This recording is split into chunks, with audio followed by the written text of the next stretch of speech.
तो आज हम बात करेंगे कि पैसा कमाने के वो कौन से तरीके हैं जहां पैसा आपके लिए काम करे। मतलब ऐसा पैसा जो बैठे बिठाए आए, महंगाई को भी हराए और असल में कुछ बचत भी हो। कभी सोचा है कि आपका सेविंग्स अकाउंट कहीं आपको गरीब तो नहीं बना रहा? ये सवाल इसलिए अहम है क्योंकि आमतौर पर सेविंग्स अकाउंट पर मुनाफा 5% से भी कम मिलता है। अब सोचें, अगर पैसा बस यूं ही पड़ा रहे तो वक्त के साथ उसकी कीमत असल में कम हो रही है, क्योंकि महंगाई उसे खा रही होती है। अच्छा, अब ज़रा इस चार्ट को देखें। आमतौर पर फिक्स डिपॉजिट यानी एफडी पर तकरीबन 7% मुनाफा मिल जाता है। लगता तो अच्छा है ना?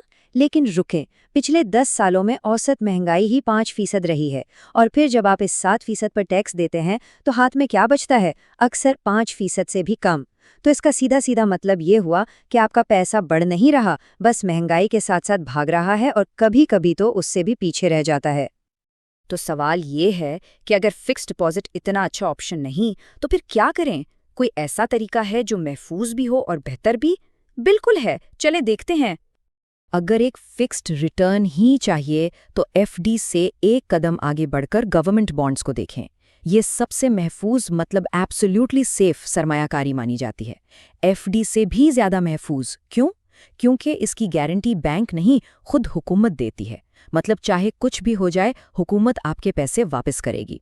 और अक्सर इन पर मुनाफा भी एफडी से बेहतर मिलता है और टैक्स के फायदे भी हो सकते हैं। अच्छा, अब एक ऐसे तरीके की बात करते हैं जहां आपको कोई एक्सपर्ट बनने की जरूरत नहीं है। बस मुल्क की मईशत पर भरोसा करें और उसकी तरक्की के साथ साथ अपना पैसा भी बढ़ाएं। और वो तरीका है इंडेक्स फंड्स। ये उन लोगों के लिए बेहतरीन है जिन्हें लगता है कि मुल्क की मईशत आगे बढ़ेगी। होता यह है कि जब आप इंडेक्स फंड में पैसा लगाते हैं तो आपका पैसा खुद ब खुद मार्केट की सबसे बड़ी कंपनियों जैसे सेंसेक्स या निफ्टी की कंपनियों में लग जाता है। आपको एक एक कंपनी चुनने की जरूरत ही नहीं, बस मुल्क की ग्रोथ पर यकीन रखें, बाकी काम फंड खुद कर लेगा। तो फिर इसका नतीजा क्या है?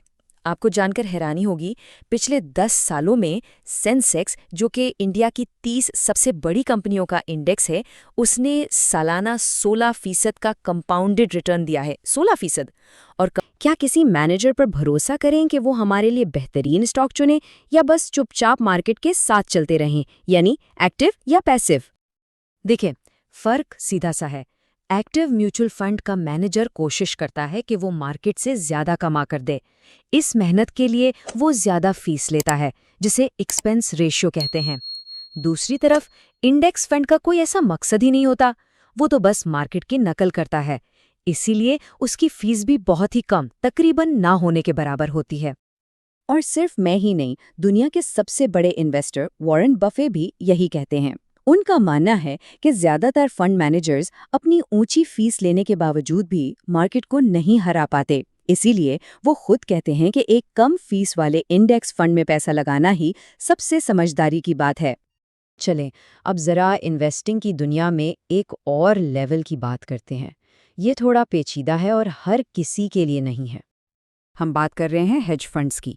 ये बहुत ही एग्रेसिव तरीके से इन्वेस्ट करते हैं और इनमें पैसा लगाने के लिए बहुत ही अमीर होना ज़रूरी है। सच पूछें तो ये आम इन्वेस्टर की पहुंच से बहुत दूर हैं और इंडिया में तो वैसे भी इतने कॉमन नहीं है। तो अब तक हमने जितने भी ऑप्शंस देखे, इन सबको एक साथ रखकर देखते हैं और समझते हैं कि इन सब में एक चीज़ कॉमन क्या है। देखें, चाहे वो गवर्नमेंट बॉन्ड्स हों, इंडेक्स फंड्स हों या एक्टिव म्यूचुअल फंड्स, ये सब इनडायरेक्ट इन्वेस्टिंग है। मतलब पैसा आपका, लेकिन फैसले किसी और के। आप बस पैसा दे देते हैं और एक प्रोफेशनल मैनेजर उसे आपके लिए संभालता है। तो ये सारे तरीके एक ही कैटेगरी में आते हैं। आपको खुद स्टॉक मार्केट में जाकर कुछ खरीदने या बेचने की टेंशन नहीं लेनी पड़ती। ये सारा सरदर्द फंड मैनेजर का होता है। तो अब तक हमने ये तो देख लिया कि दूसरों के जरिए अपना पैसा कैसे मैनेज कराया जाए। लेकिन क्या हो अगर कोई खुद ड्राइविंग सीट पर बैठना चाहे, खुद अपनी रिसर्च करके विनिंग स्टॉक्स चुनना चाहे? ये है अगला लेवल, और यही सवाल है जो हमें हमारी अगली गुफ्तगू की तरफ ले जाएगा।